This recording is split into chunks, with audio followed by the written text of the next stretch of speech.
This isn't gonna work. Well, I could rebuild it 100 different ways, but I'm thinking gravity gun, spider pod, and delta bomb. That'll be just about anything. Booyah! Custom Robo, only for Nintendo Gamecube. Gamecube. Rated teen.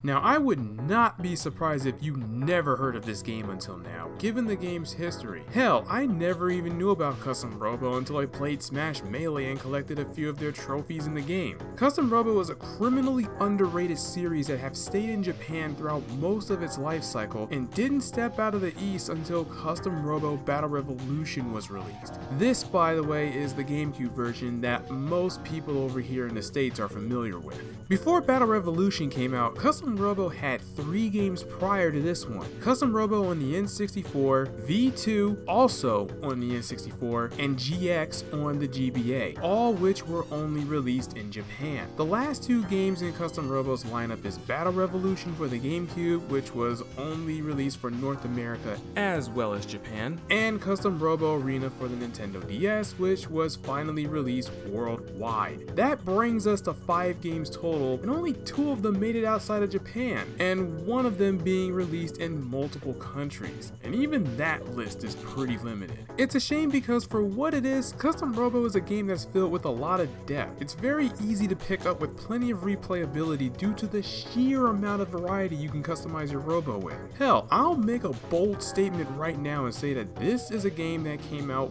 way ahead of its time, and I'll elaborate more on that statement later. Now, the way Custom Robo is generally played is that you must unlock all the parts by going through the main campaign, followed by its post-game, which will unlock after the main scenario. The story has you playing as a bounty hunter who later on gets tasked with taking down a godlike Robo named Rahu, who is hell-bent on destroying anything and everything, all while stopping a criminal organization named Z, who basically wants to take Rahu for themselves and use its powers to become unstoppable. I will admit that when I went into this, I was expecting your usual tournament style storytelling with some criminal organization on the side, similar to how it's done in those early Saturday morning animes like Metabots. And you know what? It does follow that formula, seeing as how both of these elements are present in this game, complete with some humorous scenarios here and there that still get a laugh out of me to this day. But the story does get surprisingly dark in some areas, with a few plot twists sprinkled in, and it's overall paced rather well. Still one of my favorite all-time scenarios to play. Oh, and pro tip, when you're fighting the last boss in this game, make absolutely sure to abuse the Gatling or the Dragon Gun with a Crescent bomb setup, as the final boss in the main scenario can be a real pain in the ass to take out. Then there's the game's grand battle, which takes place after the main story. You're basically fighting gauntlet after gauntlet of battles while getting scored for your performance at the end. Furthermore, these battles may have special conditions that the player will have to follow, which most of the time will restrict you on what parts you can and cannot use. If you want to obtain the highest score possible, and trust me you do, avoid illegal parts at all costs. I'll go into further detail about those later on. This scenario has some moments of closure between certain characters, which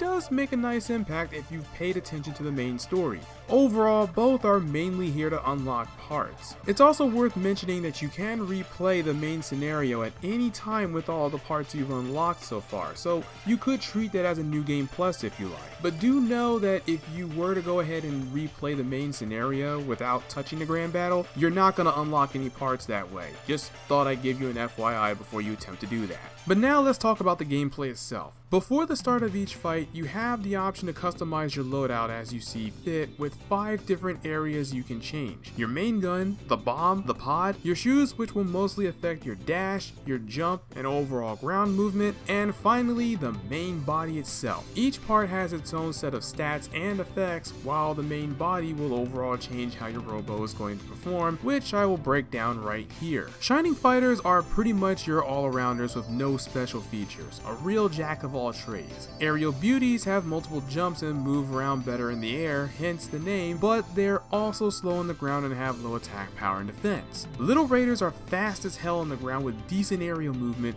but their defense is abysmal. If you do so much as to sneeze on them, they'll be overloaded immediately, something I'm going to explain later. Metal grapplers are your big body robos. They have great attack power and the highest defense in the game, but do not expect any form of reliable movement at all. Strike Vanishers are like the Shining Fighters, except they move slower on the ground by comparison. However, their dash is replaced with a teleport, which they can use up to 3 times. Furthermore, they're briefly invincible while doing so. Trick Flyers are excellent in the air, much like aerial beauties, and they can dash up to 3 times. Their air dash is also the fastest out of every model. Lightning Skiers have a single long dash which lets them fly across the map with ease, but their ground movement is terrible, plus they have awful defense. Finally, the Funky Big Heads have the floatiest jump in the game with high defense, but their mobility on the ground isn't the greatest. There is also another set of parts you can unlock in this game which are dubbed as illegal, and for a good reason too. These parts are just broken versions of existing ones, having twice the stats and more firepower than regular variants. These are really there just to go ham and have fun destroying everything on sight without a care in the world. As for the combat itself, fights will take place in an arena played entirely in 4th person. You move around with the left control stick, jump with A, aerial action by pressing A again while airborne, and fire your gun with B.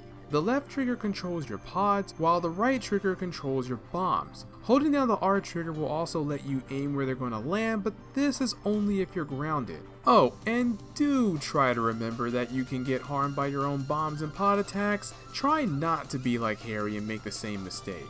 The X button also lets you perform a charge attack, which varies depending on what model you're using, and finally the Y button will let you switch targets or tag in your other robo in tag battle. It's also worth mentioning that when you are firing any of your weapons, their trajectory can change if you're on the ground or in the air. Take the bubbler for example. On the ground you'll always shoot 2 bubbles that will float outwards at first before zeroing in on your foe. If however you are firing in the air, you'll shoot a single shot that will home in on your target from the gate. So alternating between the ground shots and aerial shots is a habit you'll want to get used to. The name of the game is to reduce your opponent's health to 0, which can be seen right under the robo you're fighting. Right next to it, you'll notice that there are 3 bars there which are basically the overload system. As you continue to land hits on your foe, those bars will deplete, and how fast they will deplete is based on how much defense that robo has. The higher the defense, the harder it is to overload the robo. Once you get rid of all 3, that's when the robo system will overload and it'll be knocked down for a few seconds before they get back up. Now, several things can take place when your robo is down. First off, if the robo has any active bullets on screen, they'll be cancelled the moment an overload happens. Furthermore, they'll be susceptible to more damage as the opponent can still hit them while their systems are rebooting. You can, however, speed up that reboot process if you mash like a madman. Each of these battles can take place in many of the stages this game has to offer. Depending on where you fight can affect the flow of battle, and it's always a good idea to know what loadout you want to use based on the stage you're in, as well as who you're fighting against. Some stages have ice physics, others have conveyor belts, shifting walls, and lava zones that can overload your robo regardless of their defense. When I say this game is filled to the brim with so much variety, I wasn't kidding. The combat is overall really fun and well thought out. Having an entire battle take place in 4th person view allows you to see all of the action that takes place. Furthermore, if players take full advantage of certain builds and make use of the overload system, they can create some pretty nasty setup and combos that are very satisfying to pull off. I always get a power high when I manage to juggle my opponent around until their systems overload. Then I proceed to juggle them some more. Now, as far as visuals go, the game can be a bit rough to look at when you are looking at the models for the human characters. They have this weird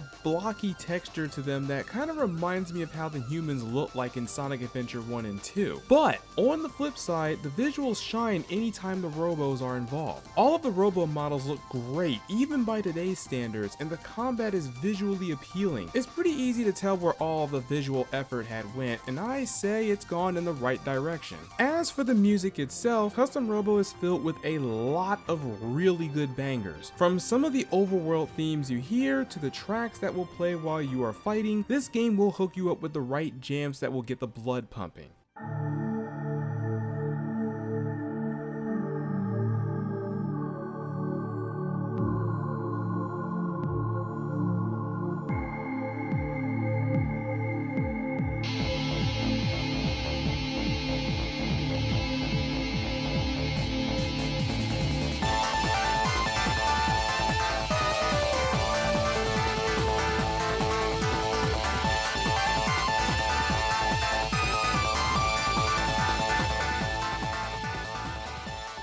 Now, I stated earlier that Custom Robo is a game that is way ahead of its time. If this game was released by today's standards with net play, I could imagine the game would most likely have a thriving community with a dedicated amount of players who would get a kick out of this game. And honestly, it's long overdue for a comeback. Sadly, we'll have to be realistic here and accept the fact that, like the Mega Man Legends series, this game is not going to get a new entry anytime soon. Here's hoping that this video ages poorly and both games end up getting a new installment.